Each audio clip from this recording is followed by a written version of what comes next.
سلام كمسك الختام.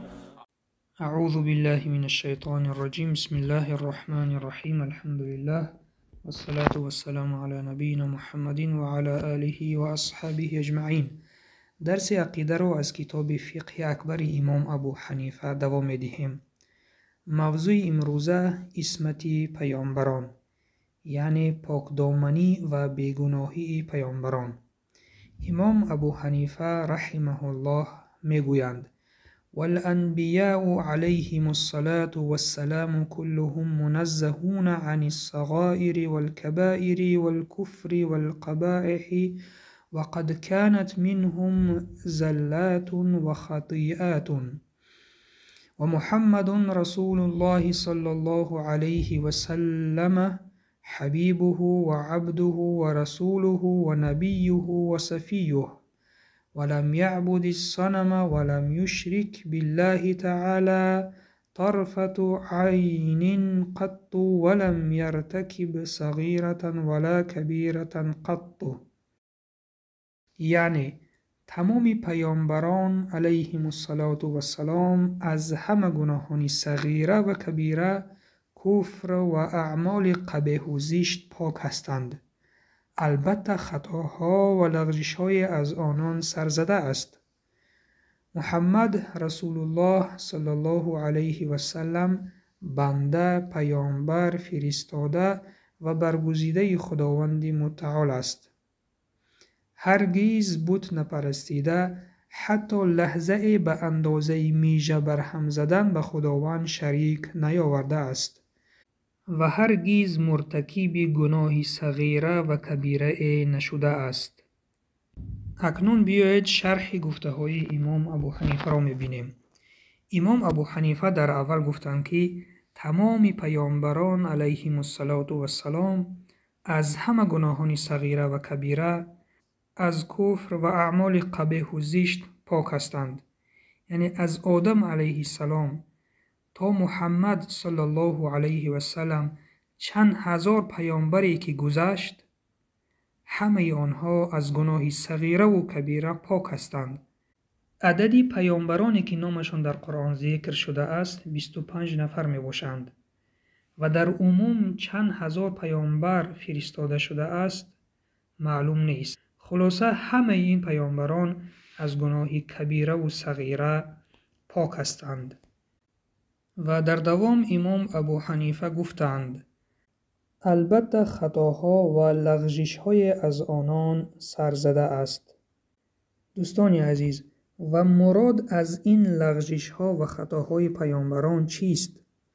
جواب این است که پیامبران علیهم السلام معصومند و در ادای معصولیت پیامبری از آنان لغزش و خطا صادر نمی شود، ولی در بعض امور دیگر سرزدن چنین کار از آنان احتمال دارد، چنانه که حضرت آدم علیه السلام فراموشاً از آن درختی که خداوند بر آن کس منع کرده بود استعمال کردند و این چنین حضرت یونس علیه السلام بعد از دعوت، وقتی که قومشان دعوت آن کس را قبول نکردند، قوم خود را ترک کرده رفتند. چنین لغزش ها از پیامبران صادر شده است. این هم باشد حکمت الهی است و ضعیف بودن قدر بشری است، چون پیامبران بشر بودند. و در دوام متن امام ابو حنیفه میگویند: رسول الله صلی الله علیه و سلم بنده، پیامبر، فرستاده و برگزیده خداوند متعال است. هرگز بت نپرستیده، حتی لحظه به اندازه میژه برهم زدن به خداوند شریک نیاورده است و هرگز مرتکب گناه صغیره و کبیره نشده است. حضرت امام ابو حنیفه رحمه الله در صفت رسول الله چنین گفتند که محمد رسول الله صلی الله علیه و سلم پسر عبدالله ابن عبدالمطلب ابن حاشم ابن عبدالمناف ابن قصی ابن کلاب، نسبشان همین طور رفته به اسماعیل ابن ابراهیم علیه السلام می رسد. آن کس صلی الله علیه و سلم ذاتی با برکات نبی الله تعالی است و رسول و ناسخ دینهای پیشینه است. نبی عام است از رسول، چون که رسول شخصی است که او را به تبلیغ امر کرده شده است، اما نبی شخصی است که او را وحی آمده است. و قاضی عیاض رحمه الله گفتند که کل رسول یعنی تمام رسول نبی است، اما کل نبی رسول نیست. این قول صحیحتر و نزدیکتر است به نقل. پیامبر ما محمد صلی الله علیه و سلم هم رسول هست و هم نبی. نگرید به سوره احزاب آیه 40. پیامبر خدا صلی الله علیه و سلم برگزیده تمام بندگان الله تعالی و پاکیزه ترین آنهاست. بت را یا چیزی دیگر را غیر از الله هرگز نپرستیده است. او صلی الله علیه و سلم هیچ وقت به خدا شریک نآورده است، نه پیش از بعثت و نه بعد از بعثت، و این چنین از او هیچ وقت گناهی کبیره و صغیره صادر نشده است. دوستان عزیز، در مورد پیامبری اشان باید چند نکته را یادآوری کنیم. یکم، آخرین و بزرگترین پیامبر الله تعالی است که با وی پیامبری ختم گردیده است، یعنی بعد از پیامبر ما صلی الله علیه و سلم تا روز قیامت دیگر یگان پیامبر نمی آید. دوم، تا روز قیامت کتاب آورده و شریعتی به امر الله تعالی جاری کرده اش منسوخ نگردد و یگانه کتاب و شریعت واجب العمل باقی بماند. یعنی تا روز قیامت شریعت پیامبر صلی الله علیه و سلم تغییر نمی یابد و کتاب نو نمی آید. این کتاب قرآن آخرین کتاب خداوند می باشد.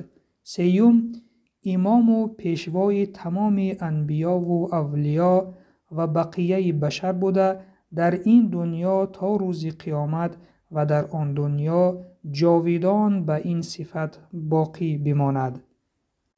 چهارم باشد بعدی به پیامبری مبعوث گردیدنش در تمام عالم یک نفر هم یافت نمی شود که بدون ایمانی به وی ایمانش به خدا درست بشود و بدون پیروی از وی راه راست را یافته بتواند و طاعت و عبادتش نزد الله تعالی قبول بگردد. پنجم باشد ایمانی به پیامبری محمد صلی الله علیه و سلم بدون دوست داشتنش درست نمی شود و بدون دوست داشتن آل و اصحابش کامل نمی گردد. یعنی ایمان ما در آن حالت ایمان حقیقی و ایمان کامل می شود که اگر ما او را دوست داریم، پیروی او باشیم و آل و اصحابش را دوست داریم. و ششم باشد پیروی از سنتش واجب می باشد برای هر یک مسلمان و انتقاد و عیب گرفتن وی به شریعت آورده اش و یا سنت از سنتهایش کفر صریح و آشکار می باشد. دوستان عزیز، این بود پایان درس امروزه.